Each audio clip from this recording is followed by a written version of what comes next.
Every computer on Earth, every phone, every server, every machine translating your voice into text right now traces its logic back to a single architectural idea. Ask anyone who invented it. They'll say ENIAC, the American machine, the one built by Eckert and Mauchly at the University of Pennsylvania, unveiled in 1945 to a world hungry for post-war heroes. They're wrong. The man who got there first did it alone, in his parents' living room in Berlin during the Second World War. His name was Konrad Zuse. By 1941, while the United States was still debating whether to enter the conflict, Zuse had already built and operated the world's first fully programmable digital computer. The German military looked at it and walked away. Then an Allied bomb finished the job. What happened next is not a story of bad luck. It is a story of how history gets written, by the victors, by the institutions, by the people who survive with their paperwork intact. Konrad Zuse was born in Berlin on June 22, 1910, the son of a postal clerk. He grew up in Braunsberg, East Prussia, a small city of cobblestones and Lutheran order, and from the beginning he was the kind of child who builds things other people cannot imagine needing. At school, he drew detailed architectural fantasies, entire cities, systems of streets and canals, not because he was assigned to, but because his mind ran forward in structures. He enrolled at the Technische Hochschule Berlin-Charlottenburg to study civil engineering, then switched to aircraft engineering, then settled on something harder to name, the engineering of thought itself. He graduated in 1935 and took a job at the Henschel aircraft factory in Berlin, calculating stress tolerances for aircraft fuselage components. The work was straightforward. The calculations were not. Every day, he and his colleagues filled sheet after sheet with arithmetic, long, recursive, grinding numerical work that had to be done by hand because there was no other way. Zuse found this intolerable, not because he was lazy, but because he understood something his colleagues had stopped noticing. The human mind was being used as a machine, and machines could do this better. He quit in 1936. He moved back into his parents' apartment at Rangelstrasse 38 in the Kreuzberg district of Berlin, cleared space in the living room, and began to build. What he was building had no real precedent. There were mechanical calculators, the kind you cranked by hand. There were punch card systems, used for sorting census data. But a machine that could store a program, execute logical operations on binary numbers, and return a result without human intervention at each step, nothing like that existed. Zuse was not refining an existing technology. He was inventing a new category of object. He worked with whatever he could find. He used recycled telephone relays, scrounged from salvage dealers and friends in the electronics trade. He used strips of discarded 35mm film, celluloid film, the kind that runs through a movie camera, punched with holes to encode instructions, because proper punch card material was expensive and he had no budget. His parents lived around the project. His sister helped him wire circuits. His friends from university, particularly Helmut Schreyer, contributed ideas and labor in the evenings after their own jobs ended. The first machine, the Z1, was completed in 1938. It was mechanical, a lattice of metal plates and pins roughly the size of a dining table, and it worked in principle, though the manufacturing tolerances were too imprecise for reliable operation. Zuse knew this. He documented it honestly in his notes, which he kept with meticulous, almost compulsive care. The Z1 was a proof of concept. What mattered was what came next. The Z2 followed in 1939, incorporating electromechanical relays for the arithmetic unit, more reliable, more capable. Zuse demonstrated it to the Deutsche Versuchsanstalt für Luftfahrt, the German Aviation Research Institute, and they were interested enough to provide modest funding, primarily for aeronautical calculations. This was not a blank check. It was a contract for a specific purpose, but it kept him working. Then came the machine that changed everything.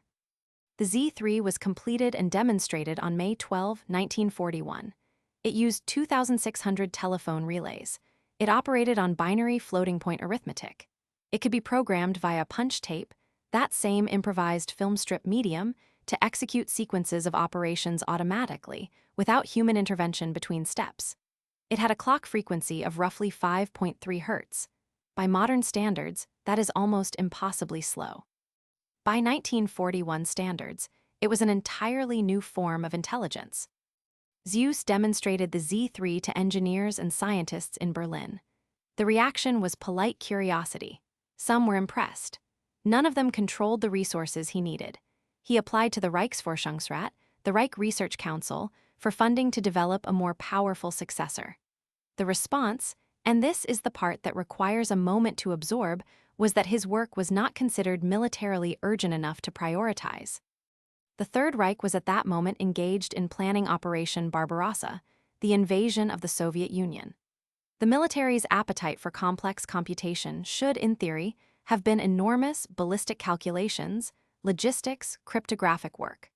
But the Wehrmacht's technical leadership had a congenital suspicion of anything that seemed speculative, and a programmable computer looked, to men trained in artillery and tanks, like a physicist's daydream. There is a particular kind of bureaucratic blindness that looks most catastrophic in hindsight. The German military in 1941 could not see that the machine in Zuse's workshop was not a curiosity, it was infrastructure.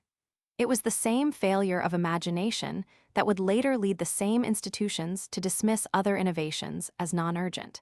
They needed 10,000 artillery calculations done tonight. They did not think to ask who could build them a machine to do 1,000,000 calculations by Tuesday. Zuse pressed on without them. He began work on the Z4, a more sophisticated machine with a memory unit that could store 64 numbers in floating-point binary. He hired a small team. He relocated to a factory space. And then, in the winter of 1943 to 1944, the Allied bombing campaign over Berlin began in earnest. On the night of December 2, 1943, British Lancaster bombers of RAF Bomber Command dropped incendiary and high-explosive ordnance across a wide arc of central Berlin. The apartment building at Rangelstrasse 38, Zuse's parents' home, where the Z1 had been built, was hit. The Z1 still stored there was destroyed. Not damaged, destroyed. The frame warped, the components scattered, the years of hand-machined metal plates turned into debris. He rebuilt the Z1 from memory decades later, between 1986 and 1989, for the Deutsches Technikmuseum in Berlin. That reconstruction stands there today, 30,000 individual metal parts, assembled again by the man who first made them, and it is perhaps the most quietly devastating exhibit in the history of technology. An inventor reconstructing the proof of his own priority because the original was bombed into silence. But in early 1945, the more urgent crisis was the Z4. Zuse knew Berlin was finished. The Red Army was weeks away. He disassembled the Z4, loaded it onto a Wehrmacht truck. He had enough contacts by now to arrange this much, and moved it south, first to Göttingen, then eventually to the small Bavarian village of Hinterstein, where he hid it in a barn and waited for the war to end. The Z4 survived, Zuse survived, and the world moved on without him. In February 1946, the University of Pennsylvania held a public demonstration of ENIAC, the Electronic Numerical Integrator and Computer, built by J. Presper Eckert and John Mauchly under U.S. Army contract. The press called it a giant brain. It filled an entire room. It weighed 27 tons. It consumed 150 kilowatts of power. And it was electronic, vacuum tubes rather than relays, which made it roughly 1,000 times faster than Zuse's relay-based machines. ENIAC was a genuinely impressive achievement. This matters to say plainly, because the story of Konrad Zuse is not a story in which Americans cheated or stole. It is a story of how catastrophe and geography and the structure of post-war history combined to create a false memory. ENIAC was completed in 1945. Zuse's Z3 had been operating in 1941. The gap is 4 years. In the compressed, violent time of the Second World War, 4 years is a geological era. The problem was visibility. ENIAC was demonstrated to journalists, documented in English, written about in American scientific journals that circulated globally. The Z3 existed in German-language engineering reports, some of which were classified, most of which were unknown outside Germany, and the physical machine itself had been destroyed in 1944 when the building housing it was bombed. Zuse had no American press corps. He had no institutional sponsor publishing his results. He had, for a period after 1945, no country, only a barn in Bavaria, and a machine that needed reassembling. The Turing question is worth pausing on here because it comes up whenever Zuse's priority is discussed. Was the Z3 Turing complete, capable, in principle, of computing anything computable? For decades, this was debated. In 1998, the German computer scientist Raul Rojas published a formal analysis demonstrating that the Z3 was indeed Turing complete, though Zuse himself had not framed it in those terms. He was an engineer solving a practical problem, not a theorist mapping the boundaries of computation. The theoretical framework of what a computer could be was being built simultaneously and independently in different cities, in different languages, by people who would not read each other's work for years. Zuse did eventually receive recognition, not in 1946, not in the 1950s. In 1965, he received the Harry H. Good Memorial Award from the IEEE, the Institute of Electrical and Electronics Engineers, the first time a major American scientific body formally acknowledged his contribution. The same year, he wrote his memoir, Der Computer, mein Lebenswerk, which translates roughly as The Computer, My Life's Work. It is a careful, unsentimental document. Zuse did not write with bitterness. He wrote with the precision of a man who understood that the facts, stated plainly, were their own argument. In 1967, he received Germany's National Prize for Science and Technology. In 1995, the IEEE named him a computer pioneer. He died in December of that same year, in Hohenfeld, Germany, at the age of 85, having spent the last decades of his life watching the personal computer revolution unfold. The industry he had seeded, propagating through silicon and marketing budgets and venture capital, in a language and a country that had not initially bothered to look at him. His Z4 eventually made it to Zurich. The Swiss Federal Institute of Technology, ETH Zurich, leased it in 1950, making it the first commercially used computer in continental Europe, a full 2 years before any comparable machine was available for hire in Germany. A machine that had hidden in a barn in Bavaria became the computational backbone of one of Europe's great technical universities. The institution that used it knew what they had. The world, largely, did not. What do we do with a story like this? The comfortable version is to say that Zuse eventually got his credit, that history self-corrects, that the record is now clear. This is partially true. In Germany, his name is known. The Konrad Zuse Medal is awarded by the German Informatics Society. The Zuse Institute Berlin conducts research in his name. These are real honors. But ask someone in San Francisco or Tokyo or Lagos who invented the computer, and the answer will almost certainly not be Konrad Zuse. It will be Turing or von Neumann or Eckert and Mauchly or some vague gesture toward Bell Labs. The institutional memory of technology runs through the institutions that had the power to publish, to translate, to fund, and to survive intact. Germany in 1945 had none of those things. Its archives were seized, scattered, or burned.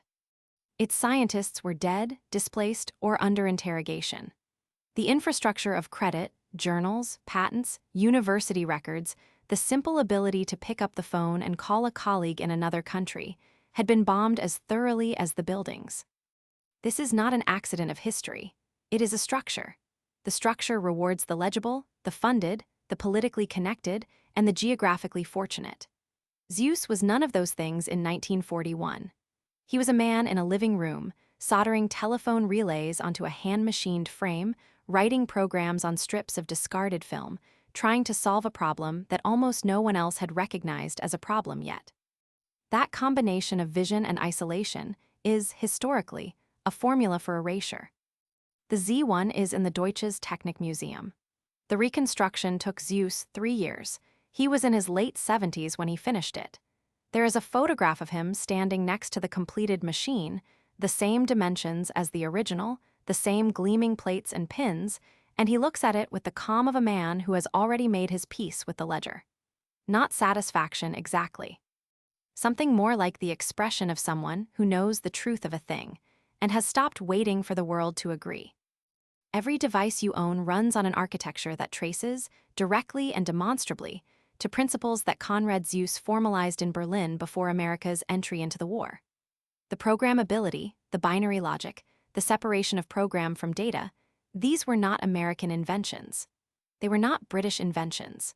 They were worked out by a single engineer in a living room in Kreuzberg with no institutional support and a budget built from scavenged parts. The bomb that fell on Rangelstrasse erased the evidence. Post-war geography erased the narrative. The English-language press built the mythology that survived. His name was Konrad Zuse. He built the first programmable digital computer. The machine is back in Berlin now, reconstructed piece by the man who built it the first time, a second act of creation that no one asked for and no one could have prevented.